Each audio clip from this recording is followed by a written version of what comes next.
Now, ministers took oaths in the presence of President Maithripala Sirisena for 18 cabinet portfolios in today's cabinet reshuffle at the Presidential Secretariat. At 10:30 this morning, the President, Prime Minister and Cabinet Ministers reached the Presidential Secretariat.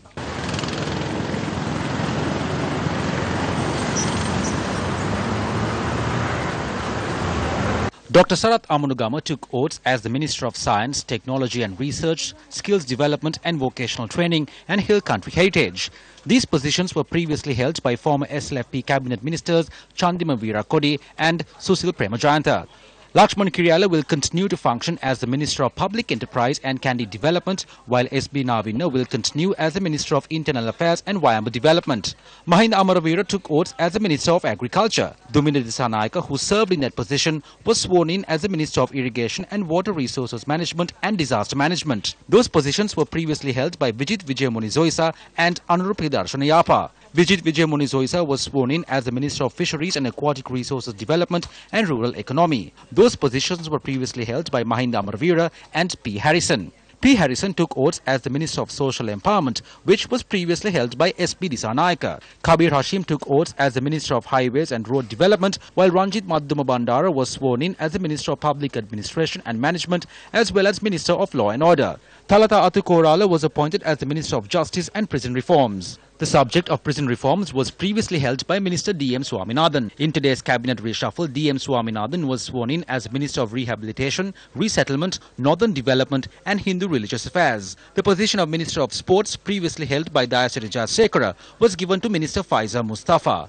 Minister Mustafa will also continue to serve as Minister of Provincial Councils and Local Government. Sagala Ratnayaka took oaths as Minister of Project Management, Youth Affairs and Southern Development. Mano Ganeshan was sworn in as Minister of National Coexistence, Reconciliation and Official Languages. Dayagamage was appointed as Minister of Social Welfare and Primary Industries. The subject of social welfare was previously held by S.B. Dissanayaka. Field Marshal Sarath Fonseca was sworn in as Minister of Sustainable Development, Wildlife and Regional Development. These subjects were previously overlooked by Ravindra Samaravira, who was sworn in as Minister of Labour and Trade Union Relations in today's reshuffle. The position was previously held by W.D.J. Seniviratna. Vijaydas Rajpaksha, who was removed from his position of Minister of Justice and Buddha Sasana, was sworn into Cabinet today as the Minister of Higher Education and Cultural Affairs. These appointments were made following the decisions taken by the President and the Prime Minister.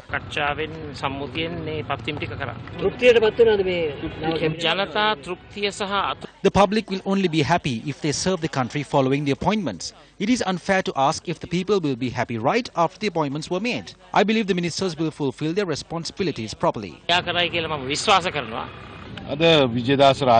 Former Minister Vijaydas Rajpaksha was sworn in as a new minister today.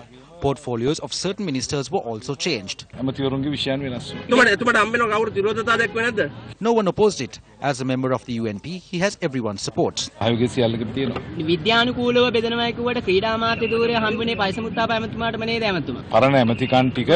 The previous ministers left, and those positions were divided among the current ministers. I think it becomes scientific once it is all gazetted. Then we will know which subject comes under which ministry. The President will issue it soon. It has already been prepared. The Cabinet was appointed today following a decision made by the President and the Prime Minister based on a scientific approach. The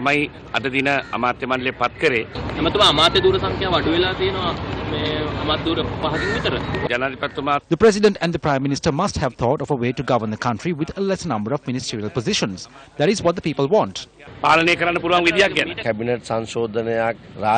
do not think any of these ministries did any work during the past 4 months due to the cabinet reshuffle. No one was able to work. Everyone, including the ministry secretaries, were discussing whether their ministries will change. But I think starting from today, the country will function. State and deputy ministers will be sworn in tomorrow. The government and the media will not have to talk about a cabinet reshuffle during this tenure again.